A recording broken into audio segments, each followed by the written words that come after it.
Welcome to today's deep dive. You sent us some fascinating documents, actually, about AI story strategy and tactics. Yeah.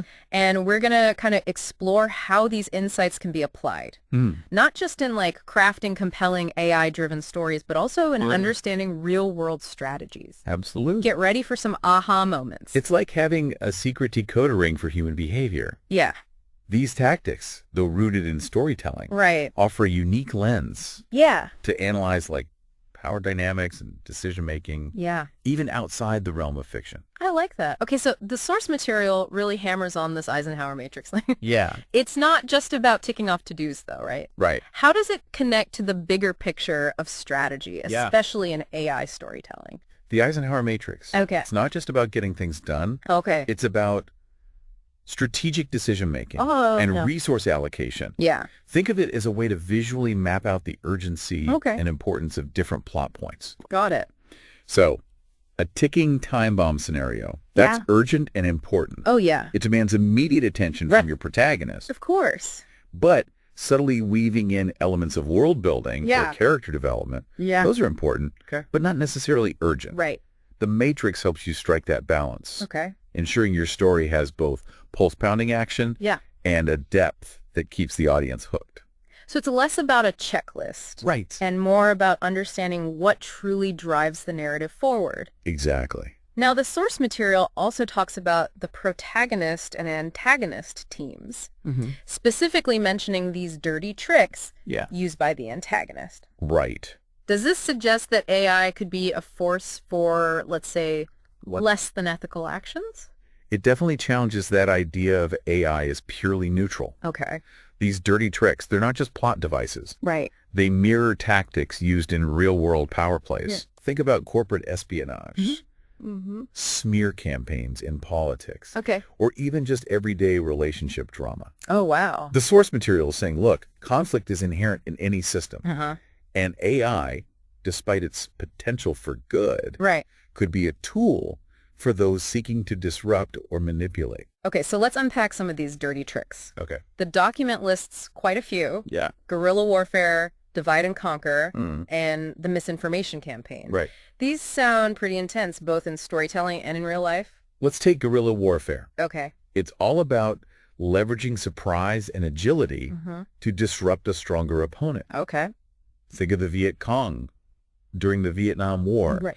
They used hit-and-run tactics, Mm-hmm. booby traps, and camouflage to wear down a much larger, better-equipped force. And that makes me think about how these tactics have evolved in the digital age. Yeah. Cyber warfare, for example, often employs a similar approach. A small group of skilled hackers can cause major damage without ever engaging in a traditional battle. Exactly. It highlights the adaptability Ah. of these tactics. But it's not just about physical conflict. Right. Guerrilla warfare can be applied to business too. Okay. Imagine a startup Uh-huh. using unconventional marketing tactics Right. to disrupt a market dominated by a large corporation. So it's about understanding the principles Mm-hmm. of surprise, mobility, Probably. and using your opponent's strengths against them, Yeah, regardless of the actual battlefield. exactly. Now, divide and conquer is another one that feels very relevant. Divide and conquer thrives on exploiting existing cracks in your Okay. opponent's unity. Uh-huh. You sow discord, Yeah. create distrust, Mm-hmm. and turn allies against each other. Right. It's a classic tactic used throughout history, Sure. and we see it in contemporary politics all the time. Oh, yeah. Think about how some political campaigns focus on highlighting societal divisions, Right. playing on fear and prejudice Yeah. to create an us versus them mentality. It's a distraction from real issues Absolutely. and makes finding common ground nearly impossible. It is. It's like they're using conflict as a tool to gain power Right. rather than seeking solutions. Precisely. Wow. It's about recognizing that unity is a source of strength, and breaking that unity can be a powerful way to gain an advantage. Then there's the misinformation campaign, Right. which feels incredibly potent, Yeah. particularly with how information spreads today. The misinformation campaign is all about controlling the narrative. Okay. It's about flooding the information space with lies, Yeah. rumors, Yeah. and half-truths, Mm-hmm. creating confusion and doubt. Wow. The goal is to manipulate public opinion Right. and discredit your opponent, Uh-huh. even if it means distorting reality. Yeah.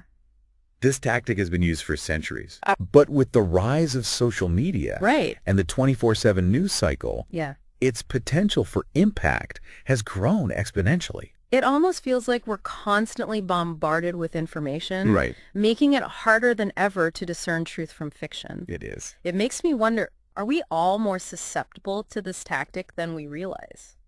That's a crucial question. Yeah. And it brings us to another fascinating point. Okay. From the source material, the idea that the protagonist might need to use these tactics, these dirty tricks, to counter the antagonist. Now, that's where it gets really interesting. Yeah. Because if the hero starts using the same morally questionable tactics as the villain, doesn't that blur the line between good and evil? It does. Where do we draw the ethical boundaries? That's the dilemma, isn't it? Yeah. And it's not just a fictional problem. Right. We see this in real-world scenarios all the time. Oh, yeah. Think about whistleblowers who leak classified information to expose wrongdoing, or activists who use civil disobedience to challenge unjust laws. Of course. They're often seen as heroes, but their methods can be controversial. It raises questions about the means justifying the ends. It does, like that classic example of Robin Hood stealing from the rich to give to the poor. Right.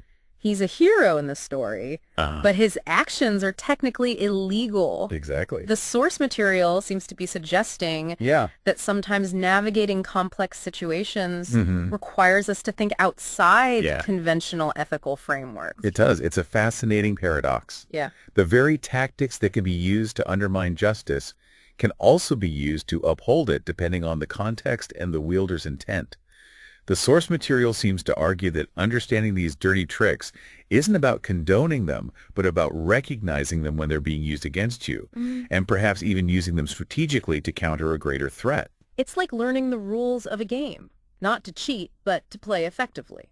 Speaking of adapting the source material really emphasizes the need to break with your own behavior and use the line of least expectation. How does this relate to the constantly evolving landscape of AI? Imagine an AI program to win a game of chess. If it relies on predictable patterns, a skilled human opponent could eventually figure out its strategy and defeat it. But if the AI is programmed to break with its own behavior, to constantly adapt and learn from its mistakes, it becomes much harder to predict and therefore much harder to defeat. It's like the AI is learning to be creative, to think outside the box. It's not just processing information, it's using that information to develop new strategies and approaches. Exactly, and that's a crucial insight, not just for AI development, but for anyone operating in a rapidly changing environment. The ability to adapt, to learn from your mistakes, and to be willing to change course when necessary is essential for success in any field. So sticking to rigid patterns and predictable strategies can make you vulnerable, especially in a world increasingly influenced by AI. This brings us to a few specific tactics that I found particularly interesting in the source material. One is occupy ethical ground. It talks about the power of appearing righteous, even if your actions are, shall we say, less than pristine. Occupy ethical ground is a masterclass in perception management. It's about projecting an image of moral authority, even if your actions don't always align with that image. We see this in politics all the time. Leaders using rhetoric and symbolism to create a persona of strength, virtue, or compassion. Think of wartime propaganda, where each side portrays themselves as the righteous defender while demonizing the enemy. It's like a PR campaign for your own morality. You're shaping the narrative, controlling how others perceive your actions, even if those actions are morally ambiguous. It makes me think about the phrase, the ends justify the means. And that's the ethical debate at the heart of this tactic. Can a noble goal justify using less than noble methods to achieve it? It's a question that has been debated by philosophers and strategists for centuries. The source material doesn't shy away from the complexity of that question. It just presents the tactic as a tool, a way to understand how perception can be manipulated to achieve a strategic objective. Another tactic that caught my eye was overwhelm quickly. It seems to suggest that speed and surprise can be incredibly effective weapons. Think about a blitzkrieg attack in warfare. It's a sudden, concentrated assault designed to break through enemy lines before they can react. It's about disrupting the status quo, creating chaos, and exploiting the window of opportunity before your opponent can regroup. It's interesting how this same principle can be applied to non-military contexts. The launch of the first iPhone, for example, completely disrupted the mobile phone industry. Apple overwhelmed the market with a product that was so innovative and user-friendly that competitors struggled to keep up. Exactly. Overwhelm quickly isn't just about physical force. It's about the strategic use of speed, innovation, and surprise to gain a decisive advantage. It's about recognizing that momentum can be a powerful force both in conflict and in business. It's like that saying, the early bird gets the worm. But in this case, it's not just about being early, it's about being so disruptive, so innovative that you change the entire game. Now, the last tactic I want to touch on is diplomatic distraction. It's about negotiating while simultaneously advancing your own agenda, which sounds like a very delicate balancing act. Diplomatic distraction requires a deep understanding of human psychology and the art of persuasion. It's about appearing conciliatory while subtly maneuvering yourself into a position of strength. Imagine two countries engaged in a trade dispute. One country might offer concessions on a minor issue to distract the other country while simultaneously pushing forward with their main objective on a separate front. It's like a magician using misdirection. They draw your attention to one hand while the real action is happening with the other. In a negotiation, you're creating a distraction, a sideshow, to keep your opponent focused on something other than your true objective. Exactly. It's about understanding that negotiation is a complex dance. It's not just about stating your demands. It's about understanding your opponent's motivations, finding points of leverage, and using every tool at your disposal to achieve a favorable outcome. All these tactics, they're not just about winning a battle, they're about understanding the dynamics of power influence and persuasion. They offer a framework for analyzing how decisions are made, how conflicts are resolved, and how individuals and organizations navigate complex situations. And what's fascinating is how the source material blends these real-world insights with the principles of storytelling. It suggests that the most compelling narratives are those that reflect the complexities of human behavior, both the noble and the less admirable aspects. It's like those stories where the protagonist is forced to make difficult choices to compromise their values in pursuit of a greater good. Those stories resonate with us because they reflect the dilemmas we face in our own lives. They remind us that the line between right and wrong isn't always clear, and that sometimes navigating complex situations requires us to make tough calls. And that's the beauty of this deep dive. It's not just about learning abstract strategies. It's about understanding how those strategies play out in the stories we tell ourselves and the world we live in. It's about recognizing that these tactics, these dirty tricks, are all around us, being used by individuals, organizations, and even governments. And by understanding them, we're better equipped to navigate the complexities of human interaction, to make informed decisions, and to protect ourselves from manipulation. It's like gaining a superpower, the ability to see the world through a different lens, to decode the hidden motivations behind actions, and to make strategic choices that align with our own values and goals. And ultimately, that's what makes this exploration so valuable. It's not just about winning or losing. It's about understanding the forces that shape our world and using that knowledge to create a more just and equitable future. It feels like we've almost been handed like a playbook, but not for some like fictional game. Right. This is about understanding the real-world strategies that are constantly at play, whether we're aware of them or not. Out of all these tactics we've discussed, what really struck you as particularly relevant? It's both. Maybe even a bit unnerving. Fascinating and a bit unsettling is how these tactics, often associated with conflict and manipulation, can be used to achieve seemingly positive outcomes. Oh, interesting. Think about a social activist using guerrilla warfare tactics to bring attention to a critical social issue. They might stage disruptive protests, use social media to spread their message virally, and leverage the power of surprise to generate media coverage and put pressure on those in power.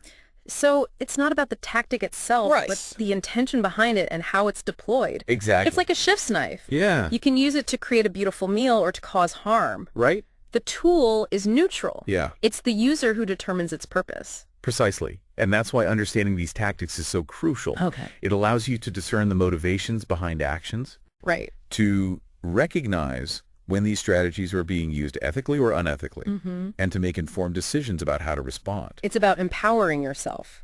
Not just to play the game, but to potentially change the rules of the game. Exactly. Now, if you had to pick one of these tactics to apply to a challenge you're facing right now, which one would you choose and how would you use it?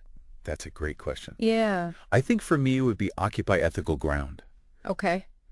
In my work, I often encounter situations where there's a lot of resistance to new ideas or different approaches. Okay. People get entrenched in their ways of thinking and doing things. I see. So to effectively advocate for change, Yeah. I think it's crucial to frame your arguments in a way that appeals to people's sense of fairness, Right. justice, and shared values. Okay. It's not about manipulating people. Yeah. It's about connecting with their deeper motivations and showing them how your ideas align with their own aspirations. It's about finding that common ground, that shared understanding Right. that allows people to see the value in what you're proposing. Exactly. That's a really insightful application of that tactic. And it highlights the point that these tactics, while often associated with conflict and manipulation, can also be used to foster collaboration, Right. understanding, and positive change. Exactly. It all comes down to the intent, the strategy, and the execution. It does. Now, as we wrap up this deep dive, Yeah. is there anything else you want to leave our listener with? You know, Any final thoughts or insights? I think one of the big things to remember is that that they can take away and apply to their own lives. Knowledge is power.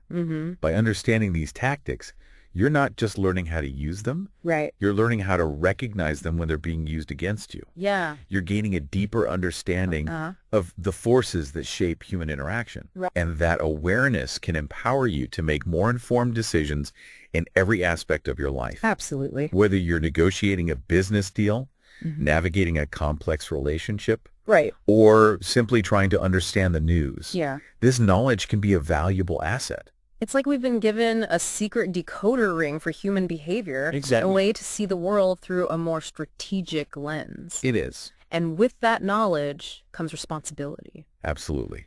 As we've discussed, these tactics can be used for good or for ill. Right. The choice is ultimately ours. This has been a truly enlightening exploration. We've journeyed from the world of AI storytelling It has been. to the realm of real-world strategy, Yeah. uncovering powerful tactics that can be applied in a multitude of contexts. But ultimately, the most effective strategy is one that is guided by your own values, your own goals, and your own commitment to making a positive impact on the world. Well said. And remember, the world is constantly changing, and so are the strategies that shape it. That's true. So stay curious, stay informed, and never stop learning. Until next time, keep exploring, keep questioning, Yes. and keep pushing the boundaries of what's possible.